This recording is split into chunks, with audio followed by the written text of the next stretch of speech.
Understanding customers' preferences, their interests, and what their drivers of engagement, and more importantly, customer loyalty are, is very crucial in today's marketing environment. As people age, their passions and priorities shift, they become increasingly focused on health and wellness, and they often prune their social networks. Yet seeking meaningful brand relationships and connections that add unique value to their individual scenario is very important. Personalization and authentic engagement can enhance their way of living, and though the specifics can vary from individual to individual. In today's Leaders in Customer Loyalty series, we're going to be speaking with Arapit Patel. He's the Vice President of Loyalty at AARP. He is going to be sharing some insights into the impactful initiatives that AARP has and they're implementing for their over 50 crowd. Arapit, thank you very much for taking the time to speak with us today. How are you? I'm doing great, Mark. How are you? Well, thank you. Thank you for taking the time to speak with us. It's been a while, so looking forward to this discussion. Likewise. First off, for those who may not be familiar, I'm sure everyone is, can you give us a short introduction to AARP? Yeah, absolutely. Happy to. So AARP is a nonprofit. We're a nonpartisan organization dedicated to empowering people aged 50 and older to choose how they live as they age. So the organization was founded in 1958 by Dr. Ethel Percy Andrews. She was a retired educator, and just based on what she was seeing around her, envisioned a better life for older Americans. So that's where AARP comes in. That's our mission. We're committed to enhancing the quality of life for older Americans through advocacy, information, and services. And our work spans across health, financial security, personal fulfillment, and basically ensuring members have access to what they need to support their independence, dignity, and purpose as they age. Okay. Can you tell us a little bit more about your role at AARP? And maybe how did you get there? How did you get involved in customer loyalty? How did you get involved in marketing? Were there some positions that you had along the way that inspired you? Yeah, sure. So I run the AARP Rewards loyalty program. How I got here, it's a not really the trajectory you would imagine. I spent a majority of my career as a technology consultant, supporting a variety of clients and initiatives spanning, strategy, application development, systems integration, cloud enablement, et cetera. And I came to kind of a fork in the road, and I made a decision to leave for a smaller firm. And that decision actually landed me at AARP to lead the technical build out of the AARP Rewards loyalty program. And once the program was up and live, AARP basically opened a role to kind of oversee and execute on the program. And that by that point, I was pretty committed. I'd been working on it for a while, and I thought, let me throw my name into the hat, and I applied, and the rest is history. So here I am 5 years later. There you go. When you look at some of the opportunities or potential challenges that you see within your role, what keeps you up at night? Oh, that's a tough question. I think some of the challenges we're dealing with right now are just, keeping up with the kind of overwhelming amount of change in the digital landscape, right? With AI, with personalization capabilities, it's a big challenge. We're constantly looking at how can we improve our personalization capabilities, how can we integrate new technology to make our experience better, create deeper engagement, and better guide our members through our loyalty experience. Okay. We've heard the AARP Rewards program has been described as a social change platform disguised as a loyalty program. Can you tell us a little bit more about what that means and what inspired that approach to customer loyalty? Yeah, so you heard me mention our mission. And so on a day-to-day basis, we're working on how we can empower people to choose how they live as they age. And our personal job is doing that with AARP Rewards. And so basically what we do is we incentivize folks to take positive steps towards behavior change that we know is going to help them through the various life transitions that folks go through. AARP has over 60 years of research indicating that, folks, although different, a lot of people go through the same life transitions as they get older, whether it's transitioning from working to being on fixed income or transitioning from to becoming a caregiver. And those transitions require support and knowledge. And if you know how to navigate them, that is the best way to mitigate the negative effects of that. And Okay. so we incentivize, folks learning about that, practicing that. We give points for example, taking daily steps or taking a quiz up and learning about caregiving or filling out a retirement calculator to really understand and look at your finances. And so we use the kind of basic give get of the loyalty program to incentivize people to learn basically and make it a little more fun. Okay. And AARP Rewards is different from many traditional loyalty programs. You've talked a little bit about how the program is different. Can you tell us a bit more how the program is different and how you pull together such a collective of brands to support your efforts? Yeah, I mean, like I mentioned, the key difference is we're incentivizing learning and making positive changes to your life, building healthy habits, all to ladder up to our eventual goal, which is total wellness for our users. Um, and so the key difference there being we're not incentivizing a transaction or a commercial activity or some kind of purchase. Uh, we're incentivizing that engagement with the content that we put out. And our hope is that it helps further our social mission. It helps people live better lives. Okay. The AARP membership becomes open to people once they turn 50 years old, as everyone knows. That means the membership is primarily baby boomers, some Gen X now, and soon will be millennials. How have your members' needs and preferences changed as you move from the different generations? Yeah, that's a great question. I mean, we try to think about what is common among generations, right? People still have to navigate similar transitions and challenges in their life as they age, regardless of what generation they're from, right? I'll give you an example. A lot of people associate caregiving as an issue that only boomers would care about. But we have data that shows about 29% of family caregivers are millennials or Gen Z. And so you can see how there are some misconceptions about, hey, is this really relevant to this specific generation? But what we found is across the key areas that we focus on, the generation doesn't make that big of a difference. I think what does change are the tactics we use to potentially engage with different generations Okay. and how we help them potentially over time support these different life transitions. A simple example is some of the digital transformation we've overgone the past many years as younger generations start to get into the fold with ARP. We have to connect with them in new ways. We have to connect with them where they are, and they are in the digital space. Okay.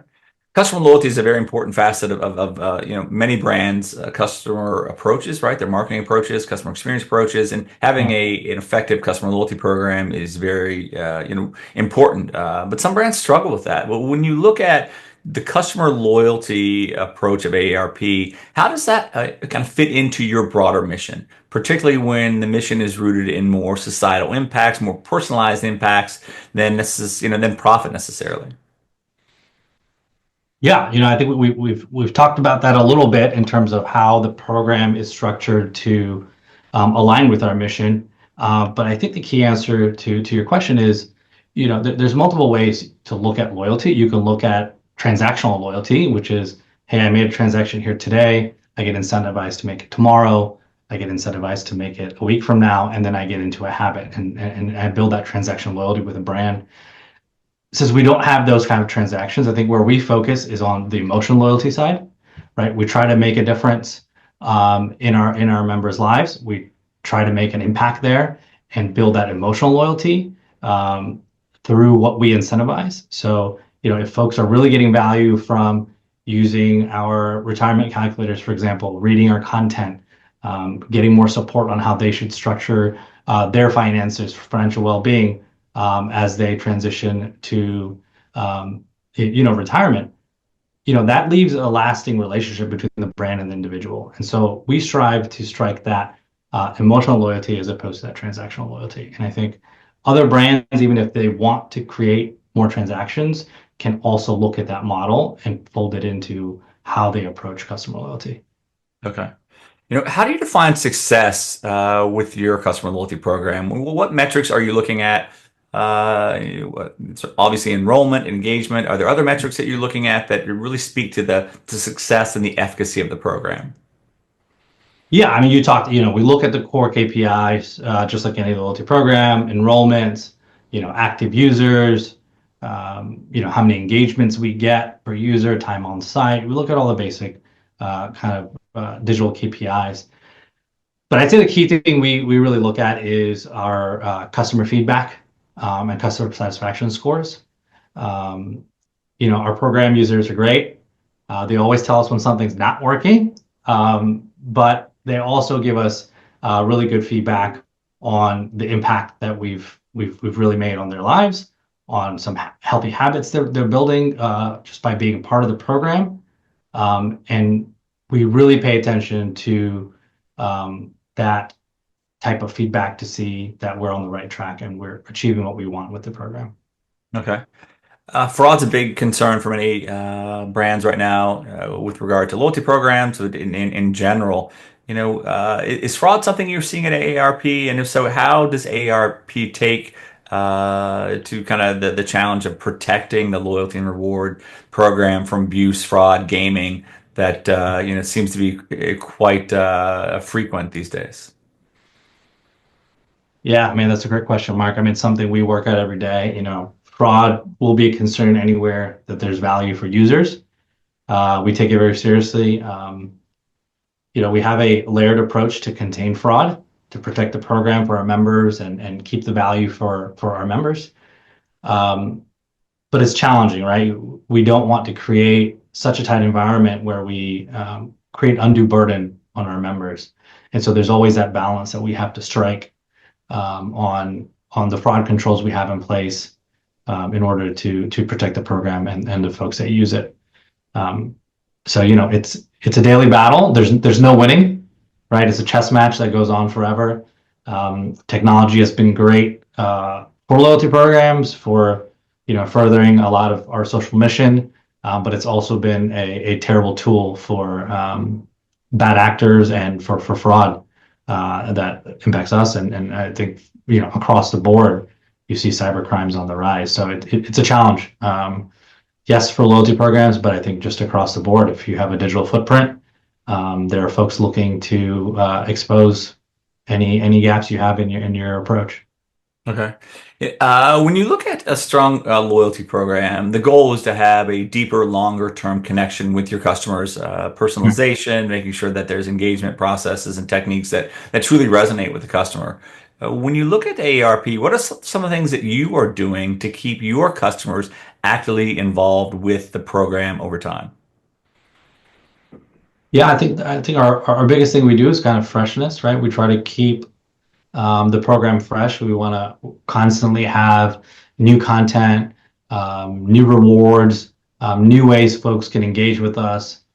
We try to figure out new experiences we can build into our ecosystem, we have site-wide scavenger hunts. We have, some wheel spin opportunities. We celebrate milestones. We curate learning challenges. So I think the key is staying nimble and hungry to introduce new value into the program, so that even folks that have been with you for a while keep finding something to come back for. Okay. Have there been any surprises when it comes to, what's actually driving engagement? Is there a type of content or reward that may work better than you had anticipated? Yeah, that's a good question. I think as you would imagine, financial content, health content, those earning activities are super popular with our users. They resonate with what a lot of people focus on a daily basis. I think what we found surprising is speaking of fraud, we have fraud content that folks can engage with and learn about what's going on out there and also help prepare and protect themselves from fraud attacks. And we were actually quite surprised at how popular that content was. And we've all been there. We've all gotten those spam calls or those text messages saying we haven't paid our tolls. And so, just like fraud against businesses, that B2C fraud is also increasing. And it was surprising to see how aware folks are about that and how eager they are to learn and protect themselves. And Okay. so we're doing everything we can to make sure they have what they need. Yeah, it seems that the fraudsters obviously have kind of moved more towards organized crime. That's what we've heard, from the members of Loyalty 360. It's a topic we meet every 3 months on, and brands kind of an open discussion around what they're seeing, which is obviously very impactful. But it's becoming more organized and more frequent. I mean, it's on Facebook now, it's LinkedIn, and LinkedIn has become like the king of fraud recently. It's just people Wow. trying to connect with you, just to befriend you. So, but they seem to have 1 to 3 connections, and they just created their LinkedIn profile. So, you would hope and think that potentially some of the walled gardens can do more to kind of mitigate that. Yeah, absolutely. So when you look at personalization, that's another very relevant topic right now, very germane to our audience. Making sure you get it right, have the right data, have the right content, right channel, right message, right. It's a big opportunity. Some brands do it very well. Yeah. What does personalization mean to you and to the members of AARP? Yeah, Mark, I think that's a challenge for every brand to define for themselves. At ARP,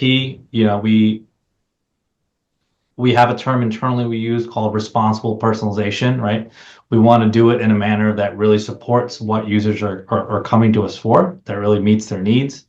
Um, And so, I think the key driver for personalization for us is discoverability of relevant content, right? If you're coming to us for a specific need, or maybe even you don't know you have a need, and we can use personalization and all of our research to put content in front of you we think will be relevant to you, can help you as you transition through life and meet challenges.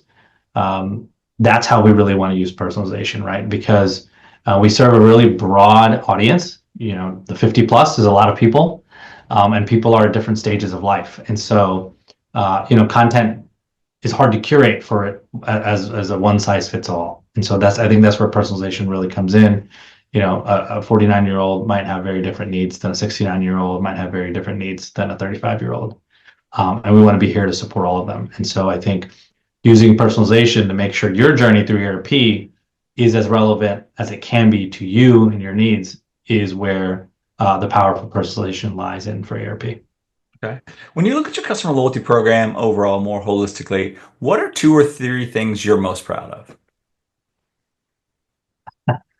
Good question. First, I'd have to give a shout out, of course, to my team. We're a small but mighty team, and the outsized impact we've been able to create through AARP Rewards is something I'm very proud of on a daily basis. And I think, adding on to that, I think the scale we've achieved, as I'll call it a startup team within a larger organization, um, has been great. I'm super proud of it. I mean, it can be a real uphill battle to challenge the status quo while simultaneously building necessary partnerships across an organization like ERP, or any organization rather. And I think we've navigated that really well, and it's set us up for success. And I'm super proud of that as well. Okay. And last question today, what can Loyalty 360 do to help you and your team in their customer loyalty journey? Yeah, I think learning from other loyalty programs is always fantastic. There's so many great ideas and great ways to deliver value to members.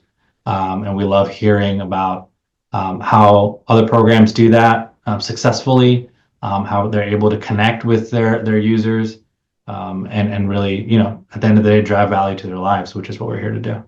Excellent.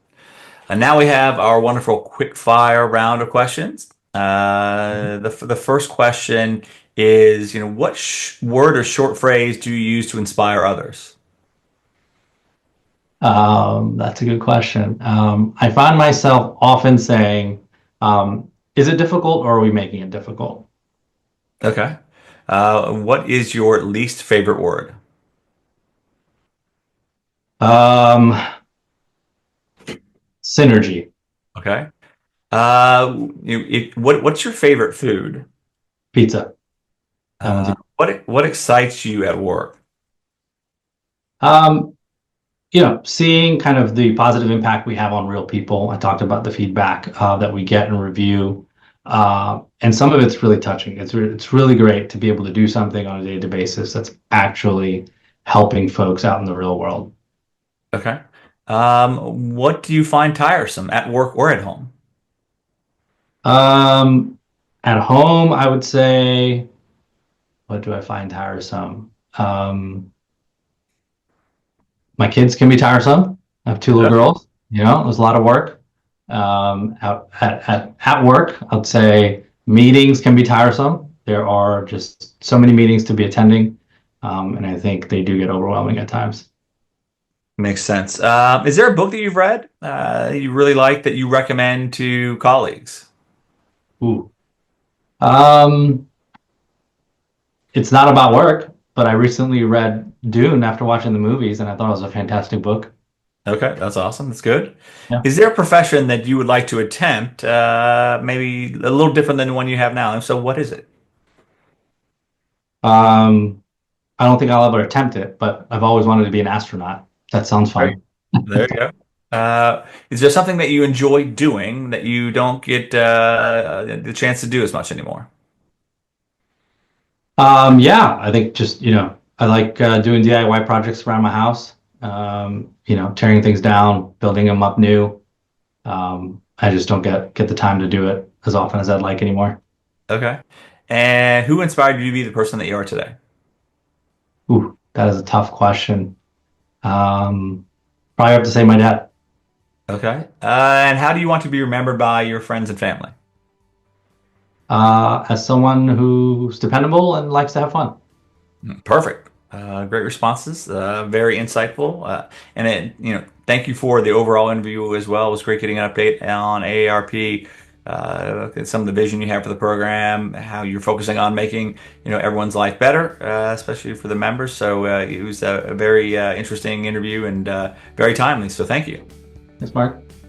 Absolutely. And thank you everyone else for taking the time to join us today. Make sure you join us back every Thursday for our Leaders in Customer Loyalty series, the Brand Stories edition. And until then, have a wonderful day.